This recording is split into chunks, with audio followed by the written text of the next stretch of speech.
Zethka pressed her crystal fingers against the ancient data core. The metal was cold, much colder than it should be after sitting in the desert sun for hours. She had been working on this dig site for 3 months now, and every day brought new mysteries that made no sense. The planet Kepler V was supposed to be a simple archaeological site. The Galactic Concordat had sent her team here to catalog some old ruins, nothing special. Just another dead civilization that had built cities and then vanished, like so many others scattered across the galaxy. But this place was different. The technology here was too advanced, too strange, too impossible. Zethka's species. The Vorthak were known throughout the galaxy for their perfect memory. Every Vorthak could remember everything they had ever seen or heard. This made them excellent archaeologists and historians. But as Zethka stared at the data streaming across her scanner, she wished for once that she could forget what she was. Seeing the data core was old, really old. Her equipment said it was at least 10,000 years old, maybe more.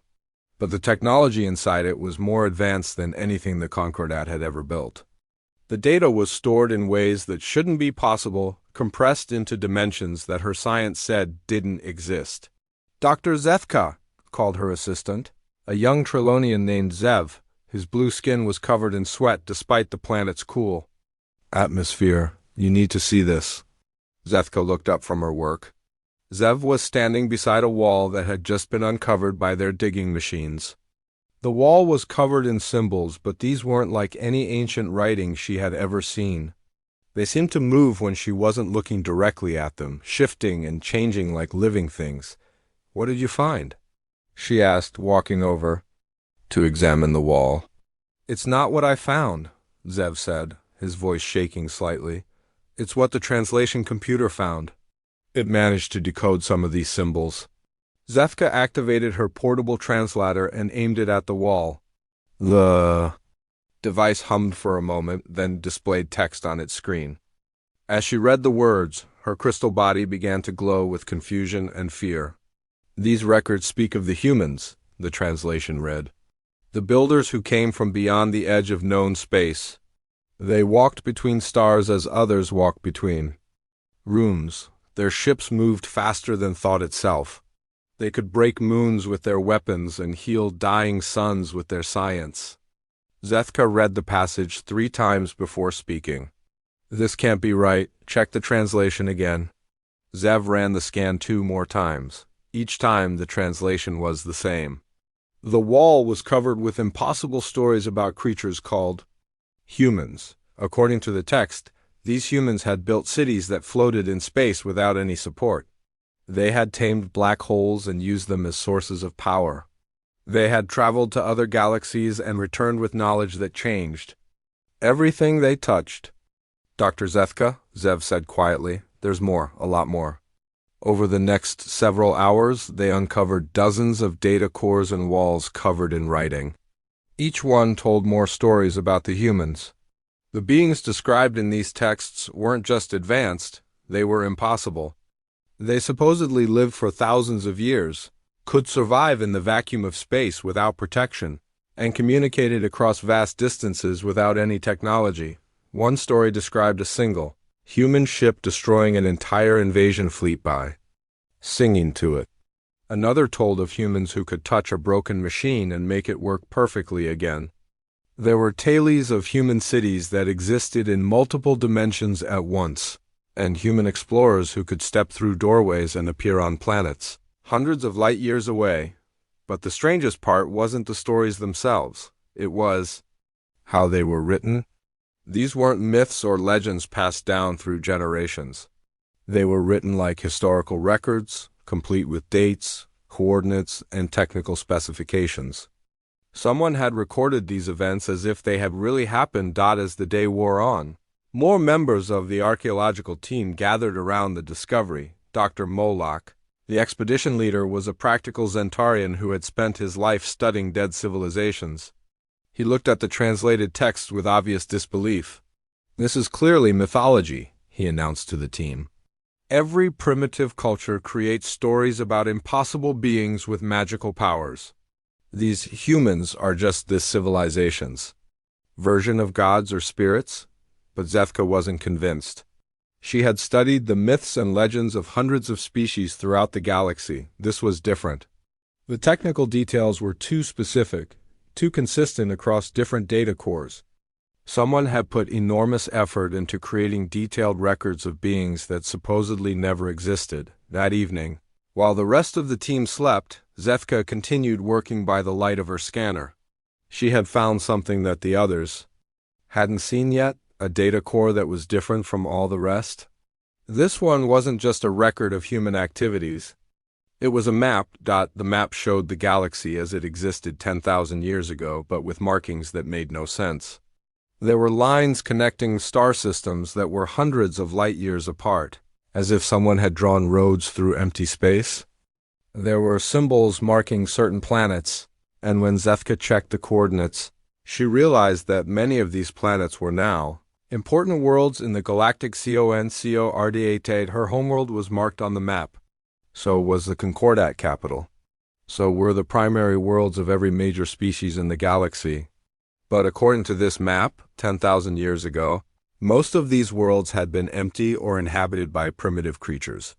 Zethka spent hours studying the map, cross-referencing it with modern star charts.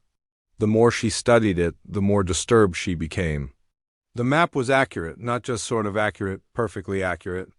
It showed the positions of stars and planets with precision. That matched the best modern astronomical surveys, but that was impossible. 10,000 years ago, no one in the galaxy had the technology to create such detailed maps. The civilizations that existed back then were just learning to make fire and grow food. None of them should have been capable of interstellar travel, much less mapping the entire galaxy, unless the humans had really existed. Zethka was so absorbed in her work that she didn't notice the change in the air around her until it was too late. The temperature had dropped significantly, and there was a strange humming sound coming from somewhere beneath the ground. Her scanner began displaying readings that made no sense, energy signatures that her equipment said were impossible. She looked around the dig site and realized that several of the uncovered structures were glowing with a faint blue light. The light was pulsing slowly, like a heartbeat. As she watched, the pulsing began to synchronize across all the structures, as if they were communicating with each other. Zethka activated her emergency communicator and tried to contact Dr. Moloch, but the device produced only static. She tried to reach the orbital station where their ship was docked, but got the same result.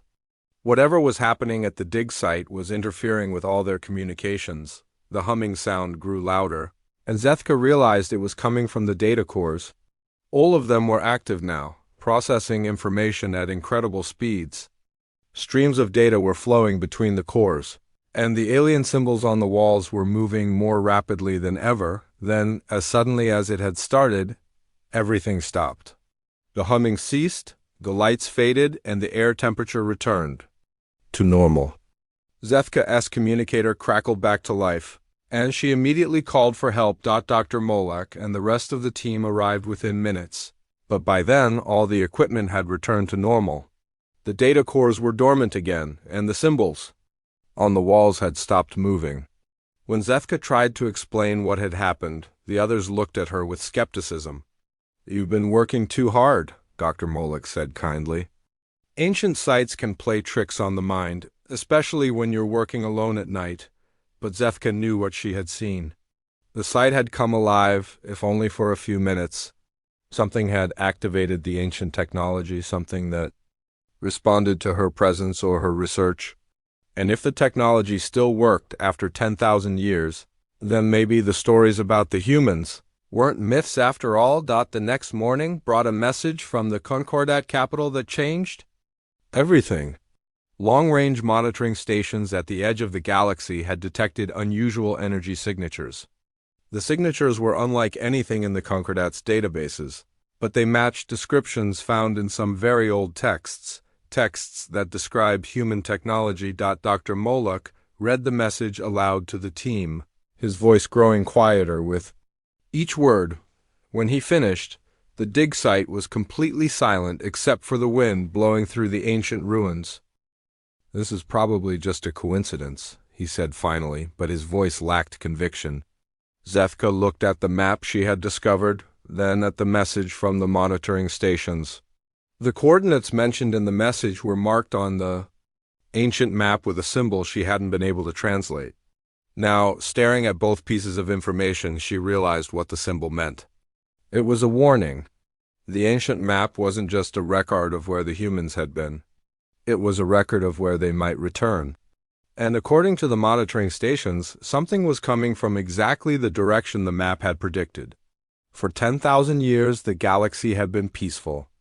The Galactic Concordat had built a civilization based on cooperation and understanding between different species. Wars were rare, and when they happened, they were small conflicts that were quickly resolved through diplomacy. But now, faced with the possibility that the legendary humans might actually exist and might be returning, the leaders of the Concordat began to worry. If even half the stories were true, then humanity was more powerful than all the Concordat species combined. As news of the energy signatures spread throughout the galaxy, different species reacted in different ways. Some, like the peaceful Trillonians, wanted to prepare a diplomatic welcome for the returning humans. Others, like the militaristic Kral, Hegemony, began mobilizing their fleets in case the humans proved to be hostile. But in a quiet tent on the archaeological site of Kepler-7, Zethka continued studying the ancient records. She had found something that the others hadn't seen yet, something that filled her with both hope and terror. The humans hadn't just left behind maps and stories. They had left behind instructions, detailed plans for what to do when they returned. And according to those plans, their return would test everything the Concordat had built over the past 10,000 years. The question wasn't whether the humans were real. The question was whether the galaxy was ready for them. Admiral Kestar stood on the bridge of the Concordat's finest diplomatic vessel, the Harmony's Edge, watching the stars streak past as they approached the coordinates where the strange energy signatures had been detected. She was a Zentarian. Like Dr. Molak, but where he was a scholar, she was a warrior who had devoted her life to keeping peace in the galaxy. The Harmony's Edge was not a warship. It was built for talking, not fighting. Its hull was covered with communication arrays capable of translating between hundreds of languages. Its cargo holds contained gifts from every member species of the Concordat, art, music, literature, and technology that could be shared with any new civilization they encountered. Admiral, called her communications officer, a nervous young Trillonian named Pex, "We're receiving a signal. It's unusual." Kestar moved to the communications station. "What kind of unusual?" "The signal is being transmitted on frequencies we didn't know existed. Our computers can barely detect it, and they can't decode it at all." "But Admiral, the signal is coming from everywhere at once. It's not originating from a single point. It's coming from empty space all around us." Before Kestar could respond, her science officer spoke up. "Admiral, we have visual contact with something. You need to see this." The main screen flickered to life, showing the view ahead of their ship. At first, Kestar saw nothing but stars and empty space. Then her science officer enhanced the image, and she saw it. A ship hung in space before them. But calling it a ship was like calling a mountain a rock. It was small, barely twice the size of a Concordat shuttle, but it was the most beautiful and terrifying thing Kestar had ever seen. The hull seemed to be made of liquid metal that shifted and flowed like water, but held its shape perfectly. Strange symbols moved across its surface, and it glowed with a soft light that came from within the metal itself. "Scanning the vessel now," her science officer reported. "Admiral, this is impossible. The ship has no visible engines, no weapons that we can detect, and no power source that our sensors can identify. But it's generating more energy than our entire fleet." "Can we establish communication?" Kestar asked, before anyone could answer. The mysterious ship sent a message. But instead of coming through their communication systems, the message appeared directly in their minds. Every being on the bridge suddenly heard a voice speaking in their own language, as clearly as if someone was standing next to them. "I am Commander Sarah Chun of the Human Exploration Force. You are representatives of the Galactic Concordat. We need to talk. The bridge fell silent. After a moment, Kestar found her voice. Commander Chun, this is Admiral Kestar of the Concordat vessel Harmony's Edge. We welcome you and request permission to meet in person to discuss peaceful relations between our peoples. Permission granted, came the reply. Prepare your docking bay, I'm coming aboard. Commander, we would be happy to dock with your vessel instead as a gesture of respect. That won't be necessary. Stand by. The mysterious ship suddenly moved.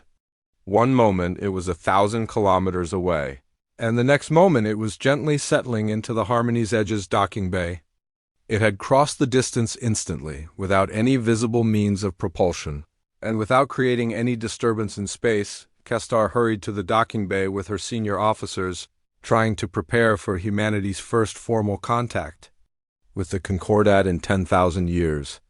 But nothing could have prepared her for what emerged from the human ship. Commander Sarah Chun looked exactly like the descriptions in the ancient texts.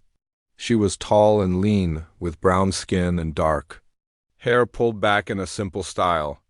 She wore a uniform that seemed to be made of the same flowing metal as her ship, and her dark eyes held an intelligence that made Kestar feel like a child trying to impress an adult.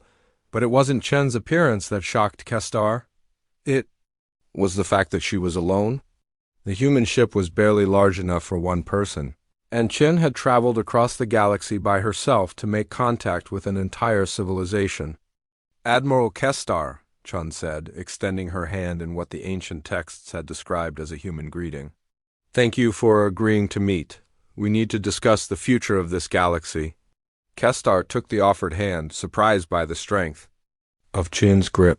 Commander Chun, on behalf of the Galactic Concordat, I welcome you and your people.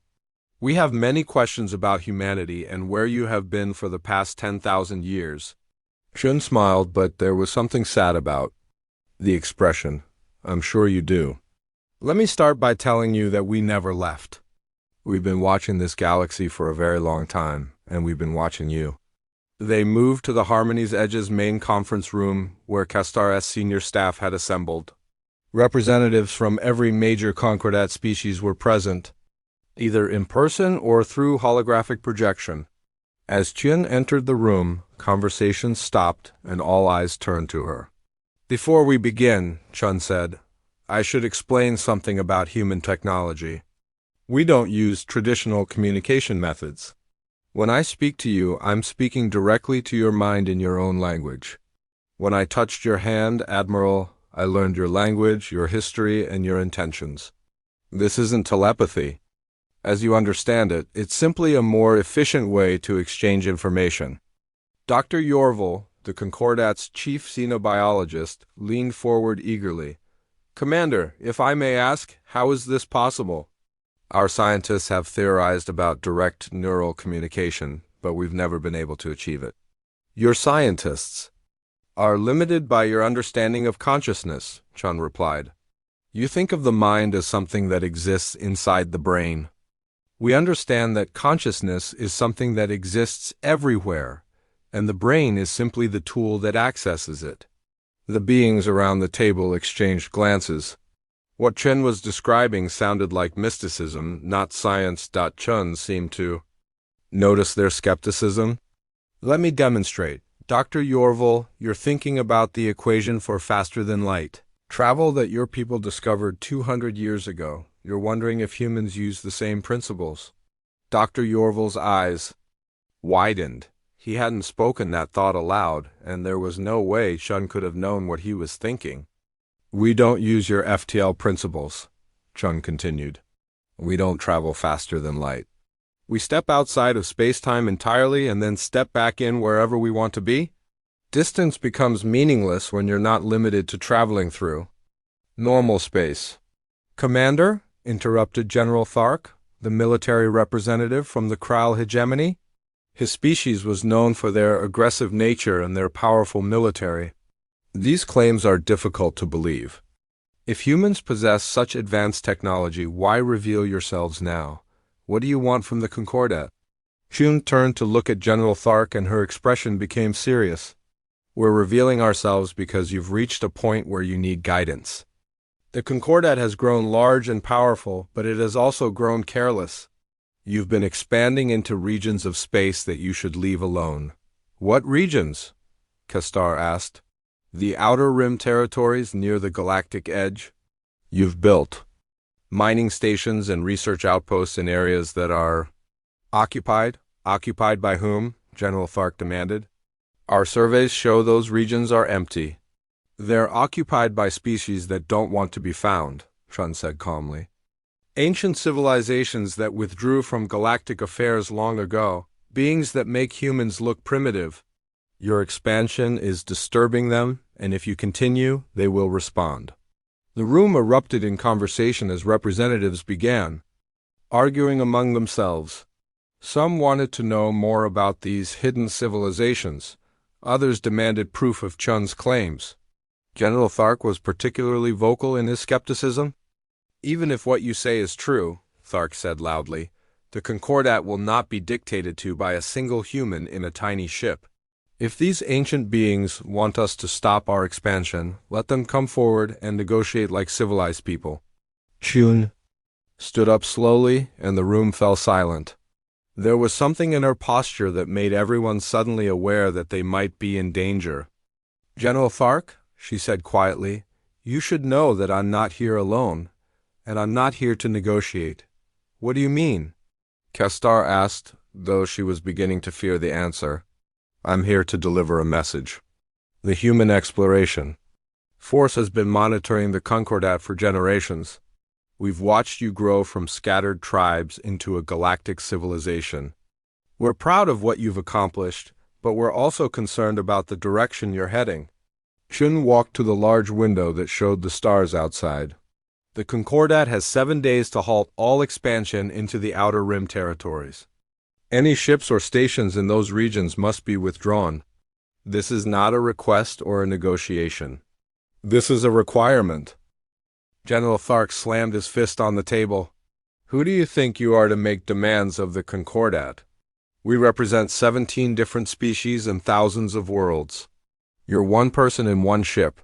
Chun turned back to face the room. I'm the advanced scout for the Human Defense Fleet. If the Concordat complies with our requirements, you'll never see us again. If you don't. She paused, and for a moment her calm demeanor slipped, revealing something that looked like sadness. If you don't, you'll learn why every ancient civilization in this galaxy has stories about us. Is that a threat?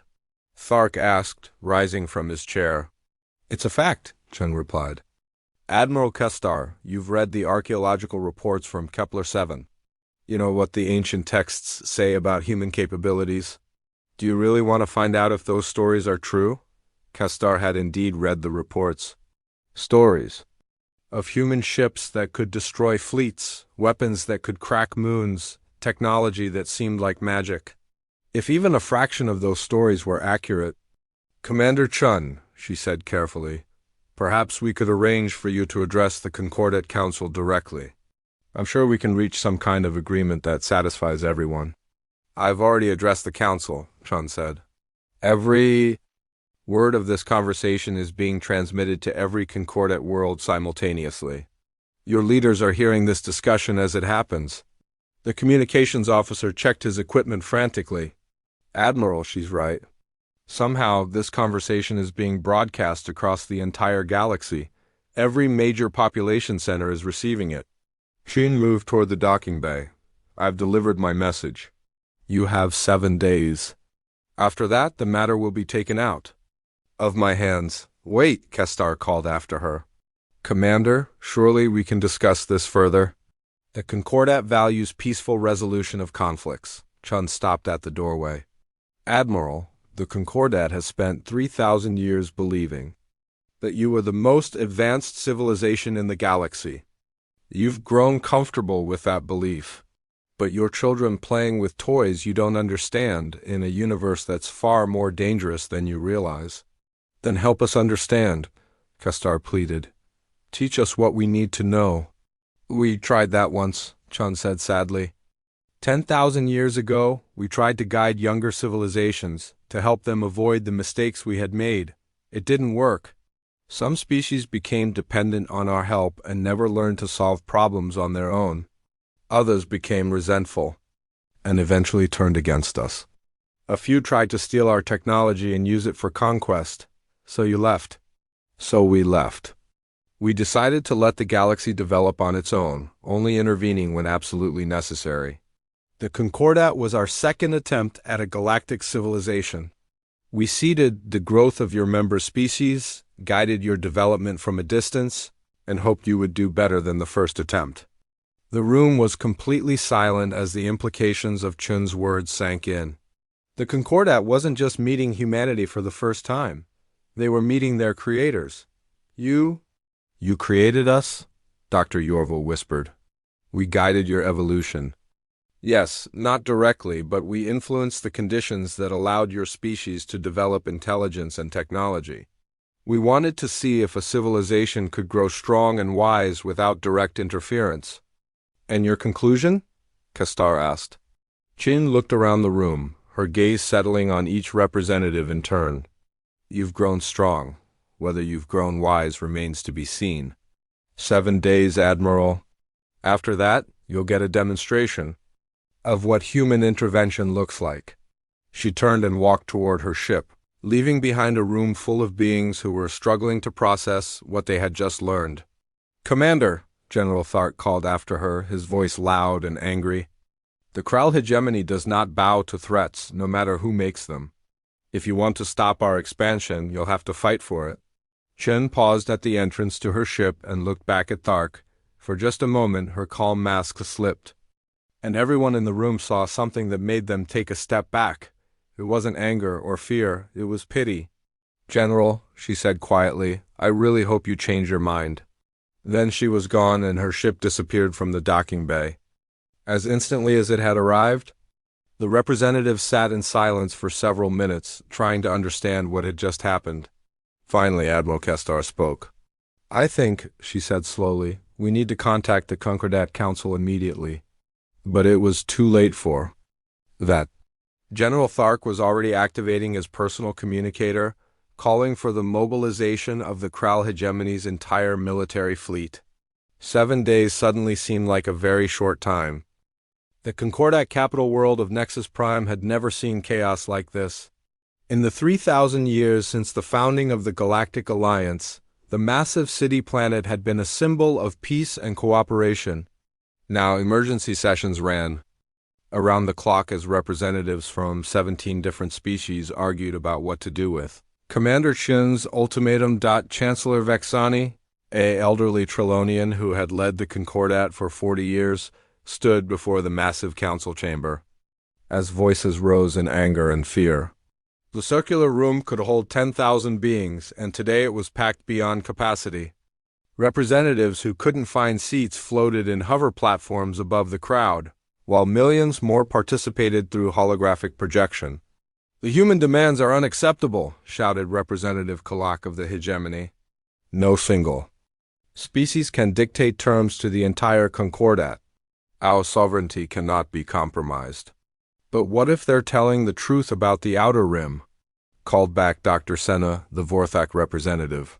What if there really are ancient civilizations out there that we're disturbing? Then let them come forward and speak for themselves.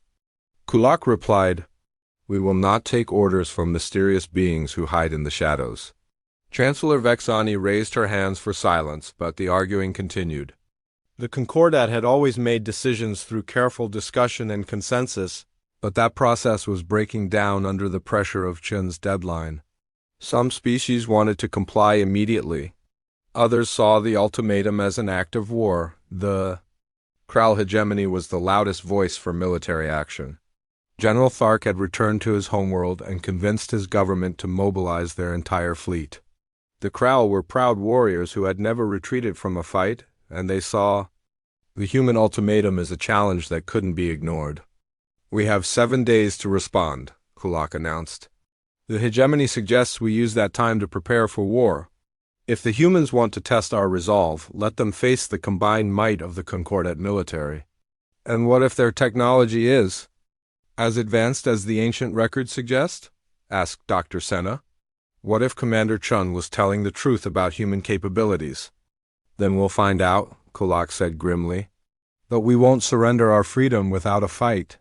While the Council argued, military forces throughout the galaxy began preparing for the possibility of war. The Kral Hegemony's fleet was the largest and most powerful in the Concordat, but every member species contributed ships and personnel to the combined defense force.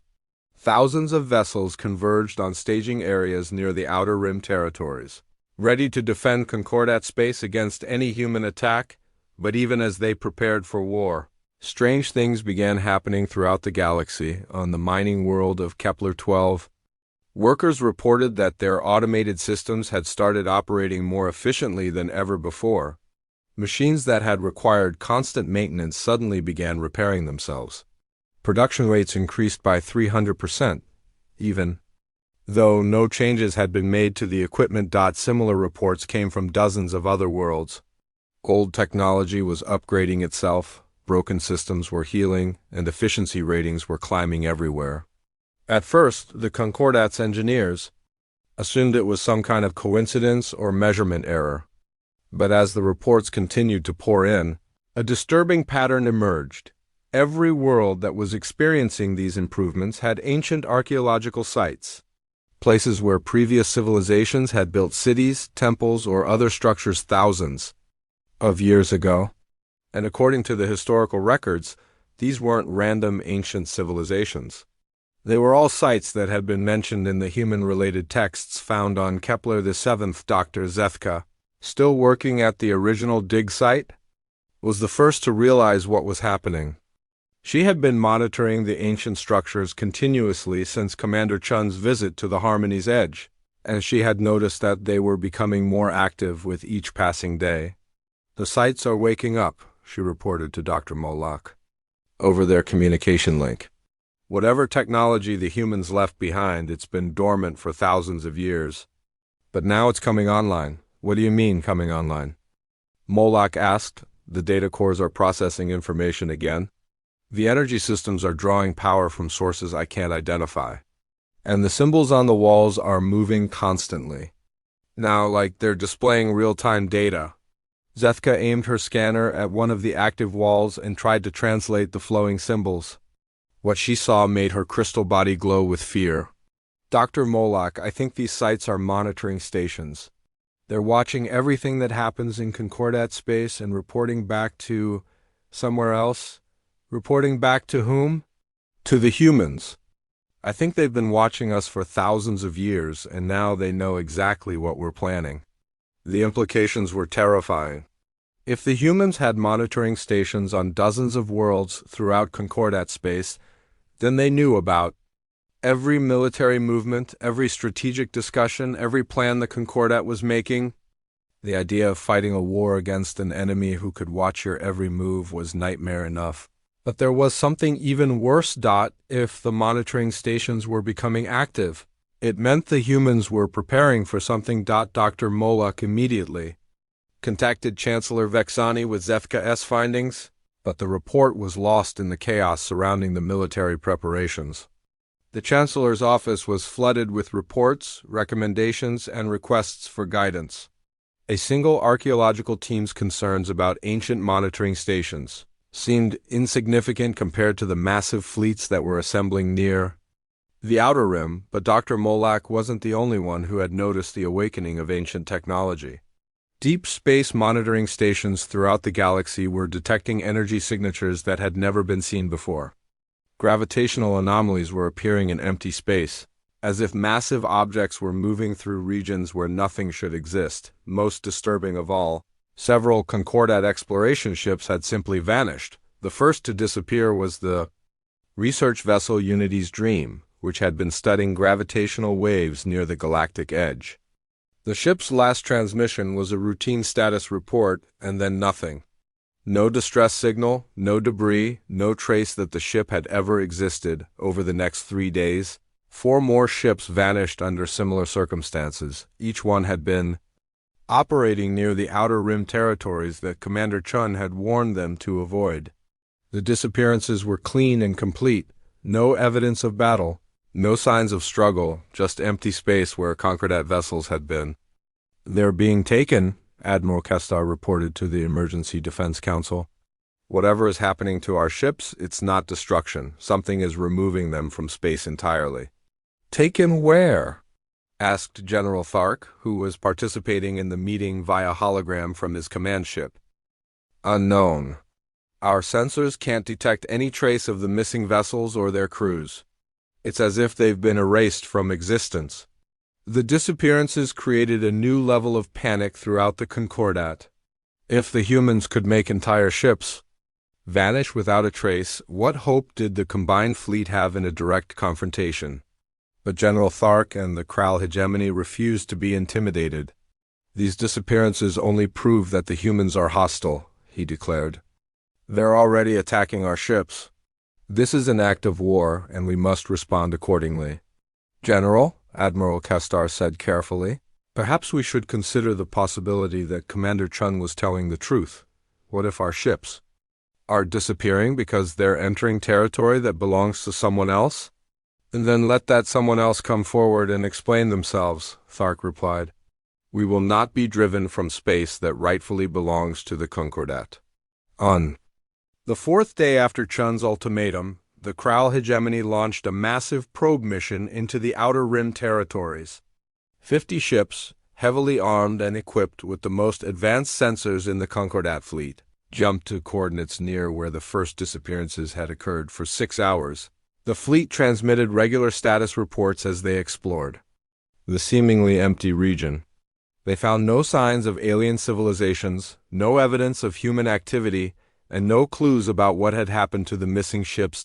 Then, at exactly 14:32 Galactic Standard Time, all 50 ships disappeared simultaneously. The last transmission from the fleet was from General Thark himself, speaking from the bridge of his flagship. "This is General Thark to Concordat Command. We have found no evidence of hostile activity in this region. The space appears to be completely empty. We are beginning a detailed sensor sweep of the area to static, then silence. 50 ships. 12,000 personnel. The pride of the Kral military. Gone without a trace?" The news of the fleet's disappearance spread through the Concordat like wildfire. Some species began withdrawing their own ships from the Outer Rim, unwilling to risk the same fate. Others, particularly the Kral hegemony, became even more determined to fight back against the unknown threat. "This is exactly what the humans wanted," declared War Leader Gorth, who had assumed command of the hegemony forces after Thark's disappearance. "They're trying to terrorize us into submission. We cannot allow fear to dictate our actions." But fear was exactly what was spreading through the Concordat. The comfortable certainty of their place in the galaxy had been shattered in less than a week. They were no longer the most advanced civilization in known space. They were children playing in a universe controlled by beings they couldn't understand or fight. Chancellor Vexani called for an emergency vote in the council chamber.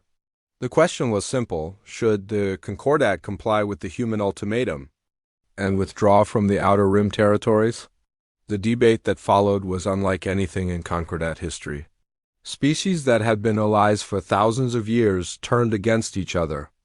The Trillonians and Vorthak supported withdrawal, arguing that the cost of resistance was too high. The Kral and their allies demanded that the Concordat stand firm, insisting that surrender would destroy everything they had built. "If we give into these demands," War Leader Gorth argued, "what happens when the humans make more demands? Today they want us out of the Outer Rim. Tomorrow they might want us to disarm our fleets. Eventually they'll want us to surrender our freedom entirely. And if we resist," Dr. Senna replied, "we might lose everything anyway. These beings have technology that makes our most advanced weapons look like children's toys. How can we fight an enemy we can't even find?" The vote was scheduled for the 6th day after Chun's ultimatum.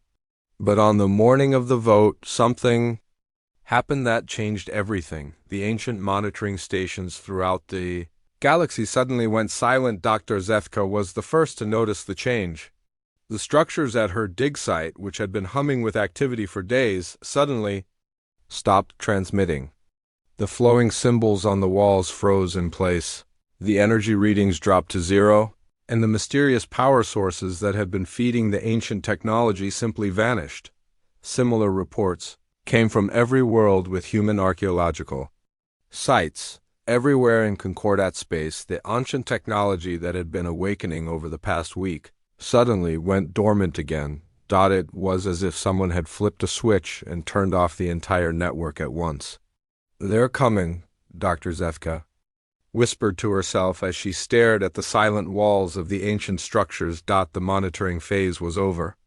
The humans had learned everything they needed to know about the Concordat's capabilities, strategies, and intentions. Now they were preparing to act. 7 days had almost passed since Commander Chun's ultimatum.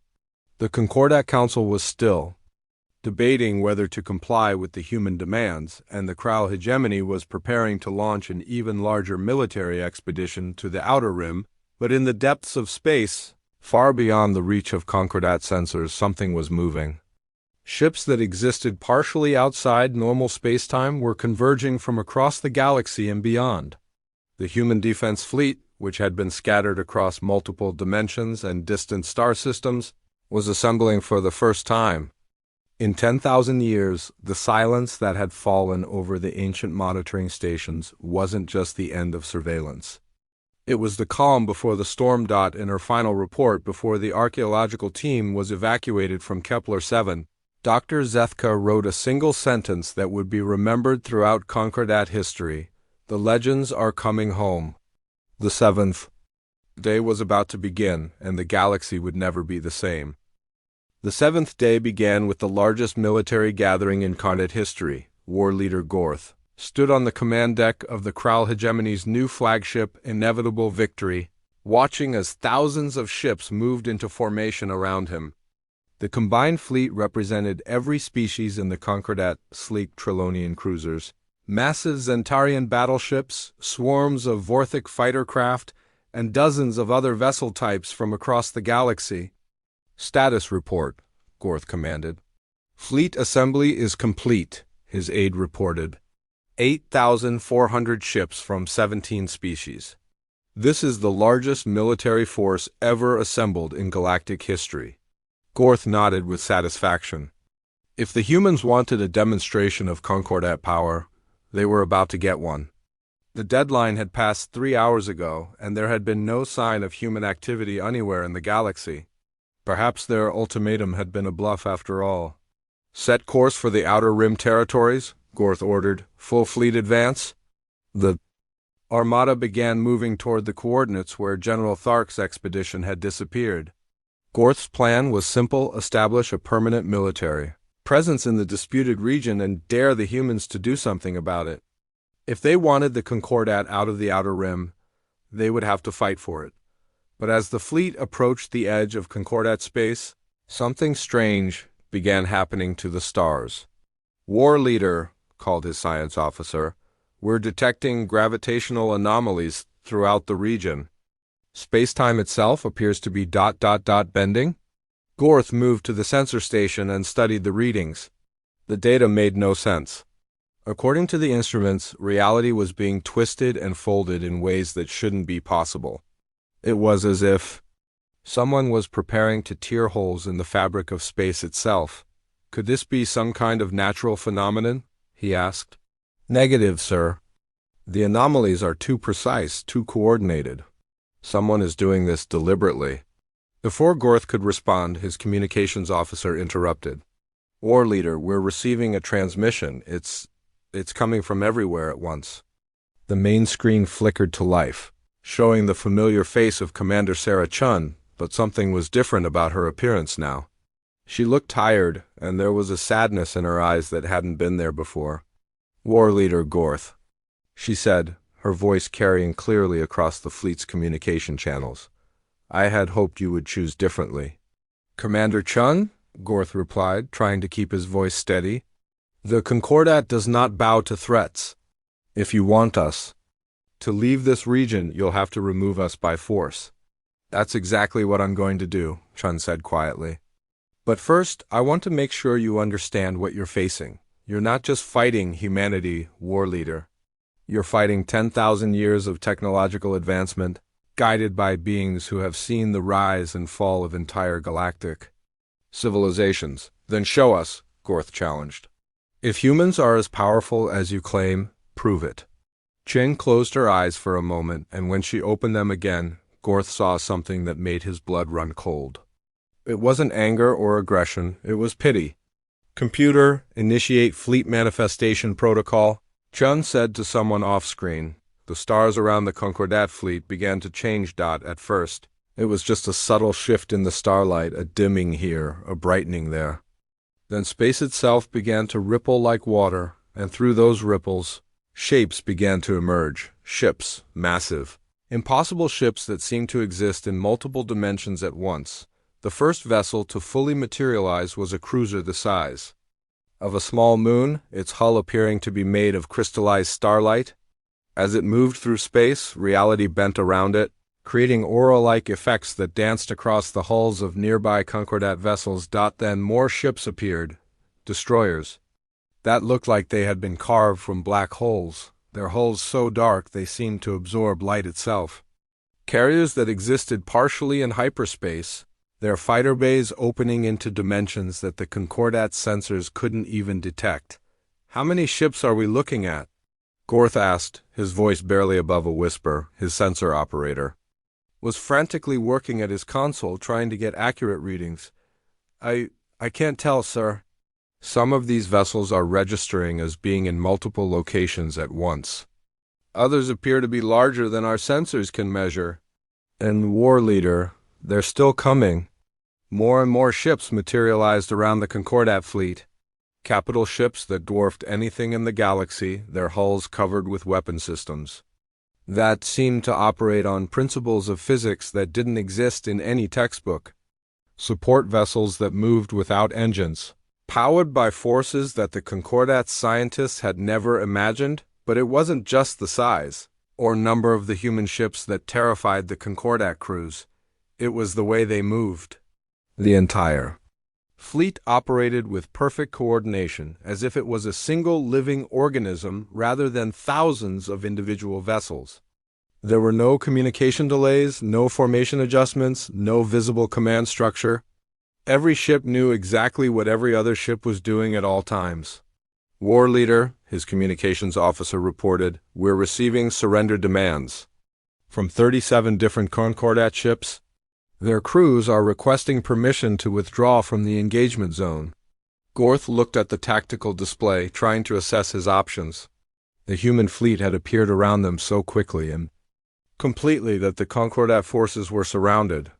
Escape routes had been cut off, and long-range communications were being jammed by technology that operated on frequencies his equipment couldn't even detect.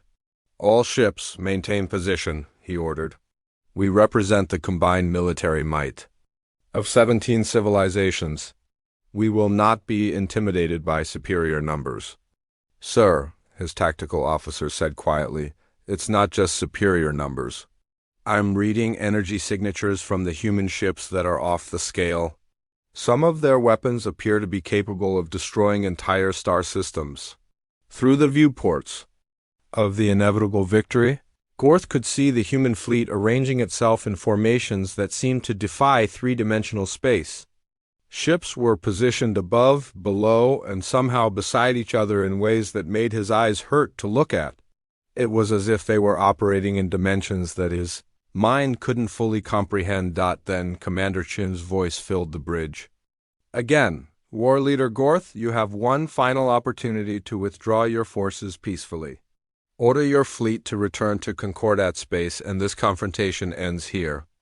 Never, Gorth replied, though his voice shook slightly. The Kral hegemony does not retreat.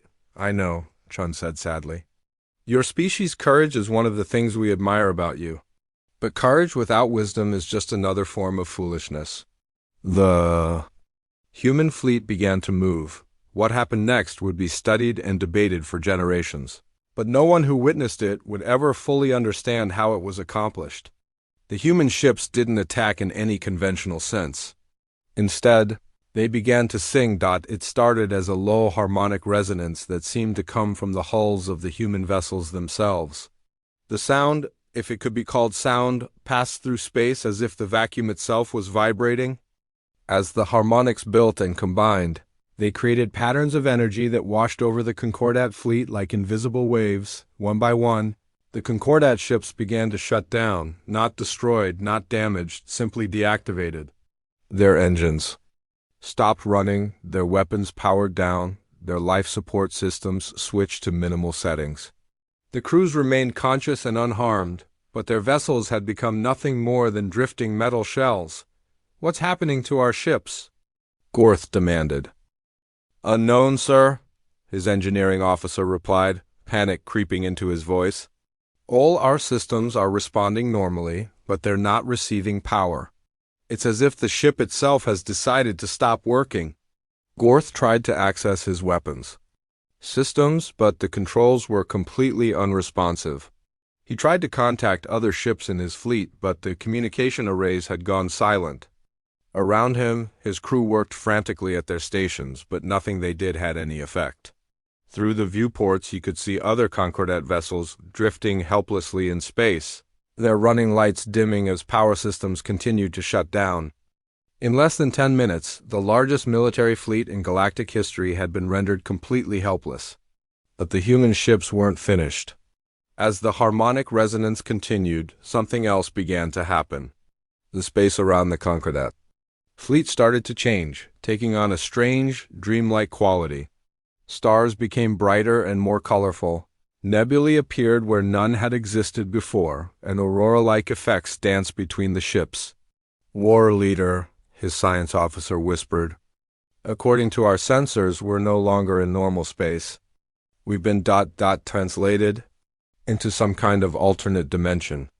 Gorth looked around the bridge, trying to understand what was happening. His crew was still at their stations, still breathing, still conscious, but everything felt different. Lighter somehow, as if the normal rules of physics had been suspended. Then Commander Chun appeared on the bridge. Not on the view screen, actually appeared, standing in the center of the command deck as if she had always been there. "How?" Gorth began. "Distance has no meaning when you're not limited to three-dimensional space," Chun explained. "War leader, I want you to see something." She gestured toward the main view screen, which suddenly displayed a view of the galaxy from an impossible perspective. They were looking down at the spiral arms from above, seeing billions of stars spread out like a vast city of lights. "This is how humanity sees the galaxy," Chun said. "Not as a collection of separate star systems to be conquered or controlled, but as a single living organism. Every species, every world, every individual life is a part of something larger and more beautiful than any of us can fully comprehend." The view on the screen began to zoom in, focusing on specific regions of the galaxy. As it did, Gorth could see the patterns of civilization, trade routes connecting star systems, communication networks linking worlds, the complex web of relationships that held the Concordat together. "Your species have built something magnificent," Chun continued. "A peaceful alliance that spans thousands of worlds and allows dozens of different civilizations to coexist and thrive. Humanity is proud of what you've accomplished." "Then why are you stopping us from expanding?" Gorth asked. "Because expansion without wisdom leads to destruction," Chun replied. "The Outer Rim territories aren't empty, War Leader. They're inhabited by civilizations that are older and more advanced than either humanity or the Concordat. These beings withdrew from galactic affairs eons ago, choosing isolation over contact with younger species."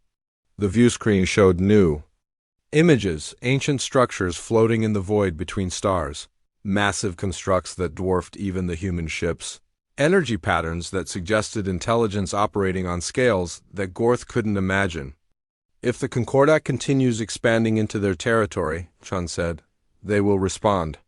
And when they do, it won't be with warnings or ultimatums. They will simply remove the threat to their peace, permanently." "Why don't they communicate?" "With us directly?" Gorth asked. "Would you try to negotiate with bacteria?" Chun asked gently. "These beings operate on timescales measured in millions of years. To them, the entire history of the Concordat is less than a moment. They don't see individual civilizations, they see patterns of growth and decay that repeat across cosmic time. The implications of what Chun was saying began to sink in. The Concordat wasn't just facing humanity, they were caught between human protective instincts and the attention of beings so advanced that they might not even recognize the Concordat as intelligent life. What do you want from us? Gorth asked. We want you to survive, Shun said simply. Humanity has invested 10,000 years in guiding the development of Concordat civilization. We're not going to let you destroy yourselves through ignorance or pride. Around them, the strange alternate dimension began to fade, and normal space reasserted itself. The human fleet was still there, still surrounding the disabled Concordat vessels, but now their formation looked less like a military blockade and more like a protective barrier. Your ship systems will come back online in a few minutes, Chun said. You'll be able to return to Concordat space safely. But War Leader, this demonstration was just a fraction of human capabilities. If we have to intervene again, the response will be more comprehensive. What does that mean? Gorth asked. Chin looked at him with that same expression of sadness and pity that had troubled him from the beginning. It means that the next time we won't just disable your ships. We'll disable your entire civilization until you're ready to act with the wisdom that your technology demands. She began to fade from view, becoming translucent like a hologram running out of power. The choice is yours, War Leader. Grow up and join the larger galactic community as responsible adults, or remain children under human protection until you're mature enough to handle your own affairs. Then she was gone, and Gorth was left alone with his crew and the weight of a decision that would determine the future of the entire Concordat. Around them, the human fleet began to fade back into the dimensions from which it had emerged. Within minutes, the Concordat was alone in space again, their ship systems coming back online one by one. But the memory of what they had witnessed would remain forever. The galaxy was not what they had thought it was. They were not alone, they were not the most advanced civilization in existence, and their actions had consequences that reached far beyond their understanding. As the Concordat fleet began its long journey home, War Leader Gorth stared out at the stars and wondered if humanity was right. Maybe it was time for the galaxy's children to grow up. 3 days after the confrontation at the Outer Rim, Chancellor Vexani stood before the largest gathering in Concordat history. Every species was represented, every world was watching, and every being in the galaxy waited to hear what their leaders would decide. The Great Council Chamber on Nexus Prime had been expanded with holographic projections that allowed millions of beings to participate in the discussion.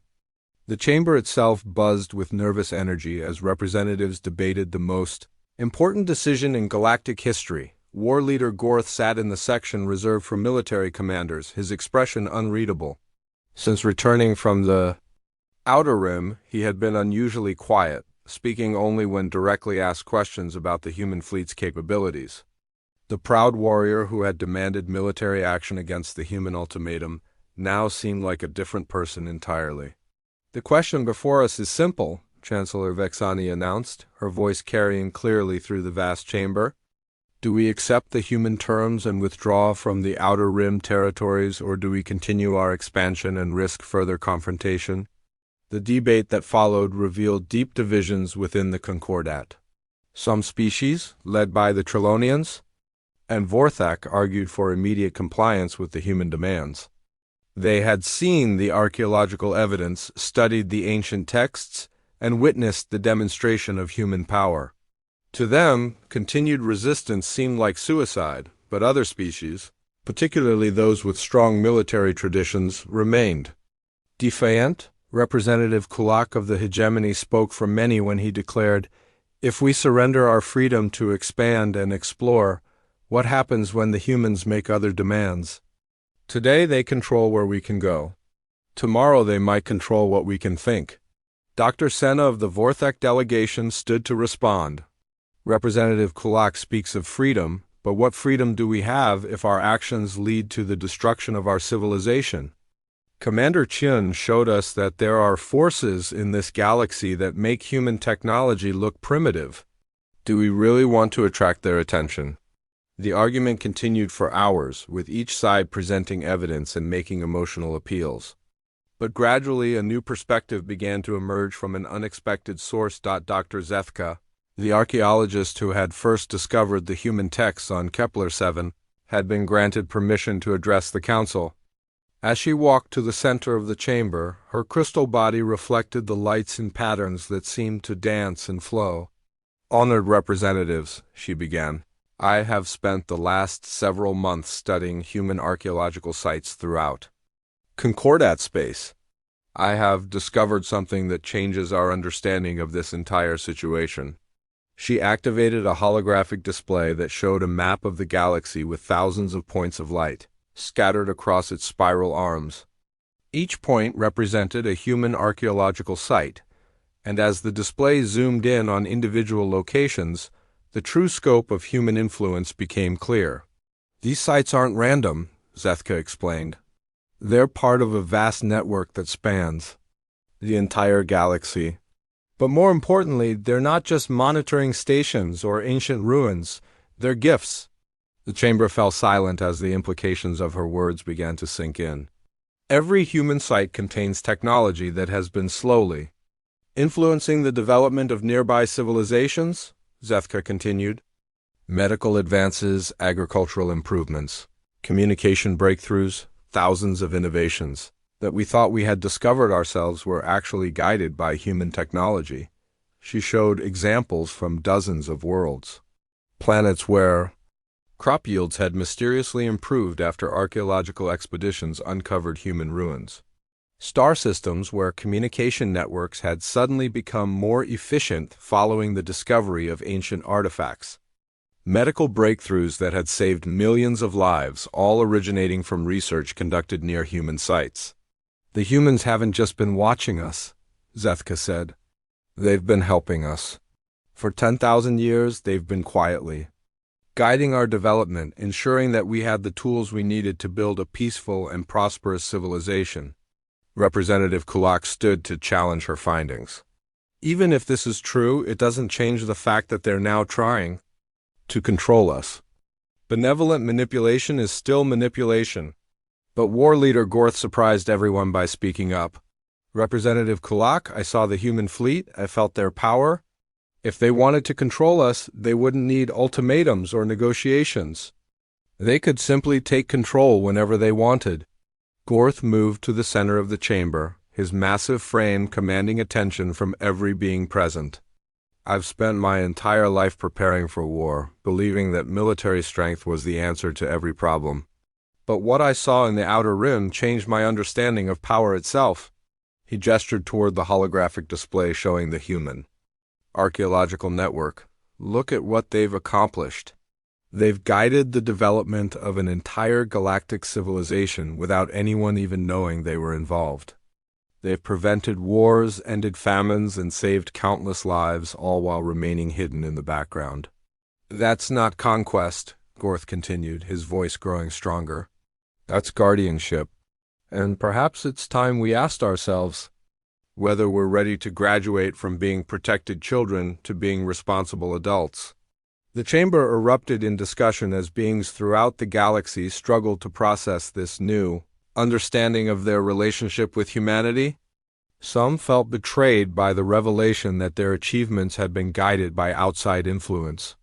Others felt grateful for the protection and assistance they had unknowingly received, but gradually, a consensus began to emerge. The Concordat would comply with the human ultimatum, not out of fear, but out of recognition that humanity had earned the right to set certain boundaries through 10,000 years of selfless service. Chancellor Vexani called for a formal vote.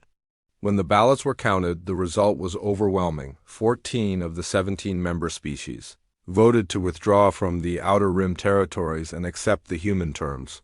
The 3 dissenting species, the Kral hegemony, the Mendorian Empire, and the Savage clans, announced their intention to withdraw from the Concordat rather than accept what they saw as surrender to outside authority.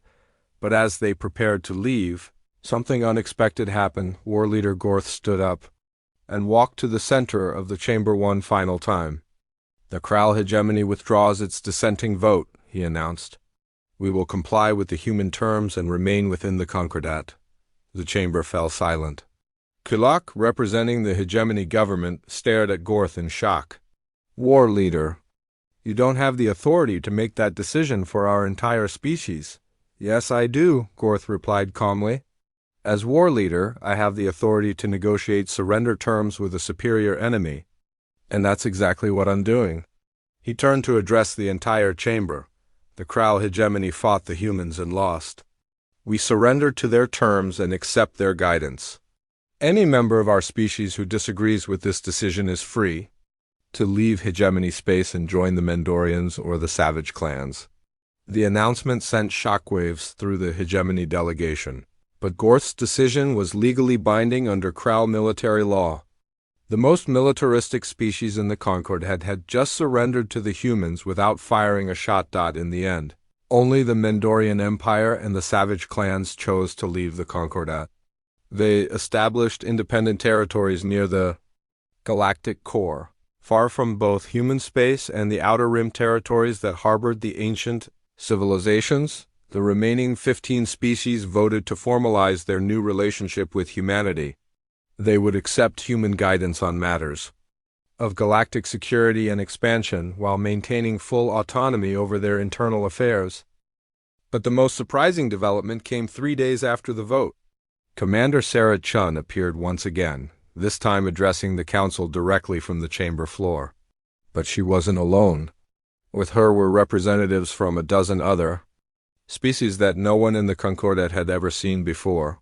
Allow me to introduce the Galactic Council, Chun said, gesturing to her companions. Representatives from civilizations throughout this galaxy and several others. The Concordat has been invited to join this larger community as junior members. The beings standing with Chun were unlike anything in Concordat records. Some appeared to be made of pure energy, others seemed to exist partially in other dimensions. And a few were so alien that the Council's translation systems couldn't even determine how they communicated. The test you've just passed, Chun explained, wasn't really about withdrawing from the Outer Rim. It was about demonstrating wisdom, the ability to recognize your limitations and accept guidance from more experienced civilizations, she gestured toward the holographic display that still showed the network of human archaeological sites. Every civilization goes through this same process. Growth, expansion, contact with older species, and eventually integration into the larger galactic community. The Concordat has just completed the first phase of that integration. Dr. Senna raised her hand to ask a question. Commander Chun, how many civilizations are part of this Galactic Council? In this galaxy alone, there are over 300 species that have achieved full membership, Chun replied. Some have been members for millions of years, others joined just recently. Humanity has been a member for about 50,000 years, which makes us relatively new ourselves. The implications were staggering. The Concordat, which had thought itself the pinnacle of galactic civilization, was actually a kindergarten class compared to the true scope of intelligent life in the universe. What happens now? Chancellor Vexani asked. Now you learn, Chun said with a smile. The Council will provide teachers, advisors, and access to knowledge that will transform your understanding of science, philosophy, and your place in the universe, but you'll remain autonomous.